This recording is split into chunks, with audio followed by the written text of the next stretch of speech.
आज आपण आलो आहोत श्री क्षेत्र पंढरपूर येथे वारकरी संप्रदायासाठी सगळ्यात मोठा सण म्हणजे आषाढी आणि कार्तिकी। याच कार्तिकीसाठी अनेक ठिकाणाहून महाराष्ट्र संपूर्ण कानाकोपऱ्यातून दिंड्या येत आहे। लाखो भाविक हे विठुरायाच्या दर्शनाची एक आस लावून या दिंडीत पायी चालत आहेत आणि पायी चालत विठुरायाचा दर्शन करत संपूर्ण दिंडी लाखो भाविक हे मंदिराच्या दिशेने चरणस्पर्श रामकडे जाताना आपल्याला दिसून येत आहे। आता आपण बघू शकतो की आपल्या पाठीमागे श्रीराम पादुका दर्शन अशी भली मोठी पालखी आपल्याला इथे दिसत आहे। सर्व जे काही आहे भाविक आहे वारकरी आहे ते पायी दिंडी करत चौफाळा पंढरपूर या ठिकाणी चौ बाजूंनी आपल्याला इथे दिसत आहे। आपण काही वारकऱ्यांची मदत जाणून घेऊया। काय सांगाल बाबा की आपण वारी करायला काय वाटतं? छान वाटतं दिंडीत आमची 18 वर्षाची दिंडी येते पंढरपूर काय किती दिवस महाराज यांच्या मार्गदर्शनाखाली येते। तुम्ही किती दिवसांनी पायी आहात? आम्ही 18 वर्षाला पायी येतोय। सुरुवात कधी झाली? कोणत्या दिवशी? छान वाटतं वारी। संपूर्ण वारकरी आपल्या तल्लीन झालेले दिसत आहे। त्यांच्याशी संवाद साधण्याचा प्रयत्न करूयात। कुठून आली पालखी काय सांगाल? दौंडवरून आली। दौंडवरून आली। कधी दौंडवरून कधी निघाली ती पालखी?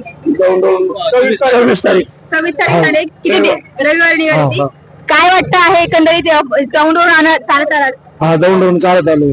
आनंद वाटतो। विठुरायाचं दर्शन झालं नाही अजून? विठुरायाच्या दर्शनासाठी आलेला आहे? विठुरायाच्या दर्शनाला अजून नाही झाले दर्शन। बाबा आज विठुरायाच्या दर्शनासाठी अनेक भाविक येत आहेत, तुम्ही आलात, काय भावना एकंदरीत?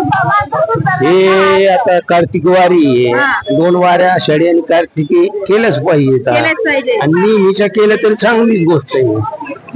दर्शन झालंय का आपलं? हो दर्शन झालं। किती तास लागले दर्शनाला? दर्शनाला आम्ही अगोदर येऊन दर्शन केलं, या गर्दीत नाही केलं। अगोदरच आलो, दर्शन करून उजून गेलो, उजून आले। कुठून आलात आपण? शेवगाव तालुका पैठण पासून।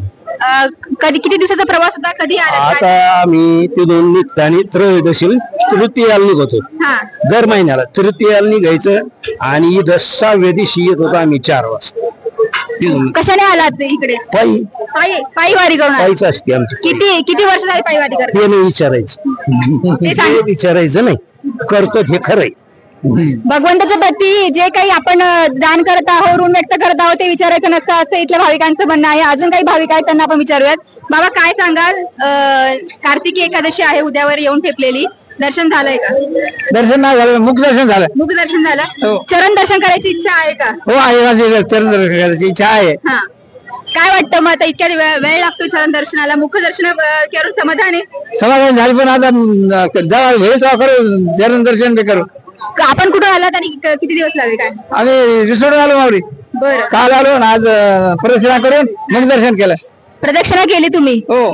कसे आलात आणि इकडे पंढरपूरला? पंढरपूरला कार्तिक वारीला नाही, बसने आलो।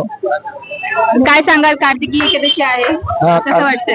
कार्तिक एकादशी आहे। काल दशमीला निघलो, म्हणजे काल निघलो। आता आज सकाळी प्रदक्षिणा झाली, चंद्रभागेचं स्नान झालं आणि पांडुरंगाचं मुखदर्शन झालं। प्रदक्षिणा झाली, गजानन महाराजांचं तिथं दर्शन घेतला, प्रसाद घेतला। अतिशय आनंद असा सुख सोहळा दोर्गी नाही। पांडुरंगासारखं सुख आणि दर्शन हे जगातच नाही काही। पांडुरंगाचं दर्शन सुख हे कुठल्याही जगात नाही, त्याचं वर्णन आपण एकीमुखी करू शकत नाही। शिवाय चंद्रभागेतीरी स्नान केल्यानंतर एक मनाला शांती मिळते, आजच इथल्या भाविकांचं एक सुखद प्रतिक्रिया आपल्याला मिळालेली आहे। आणखी प्रतिक्रिया आपण जाणून घेऊयात। मी साक्षी अनसने, पंढरपूर।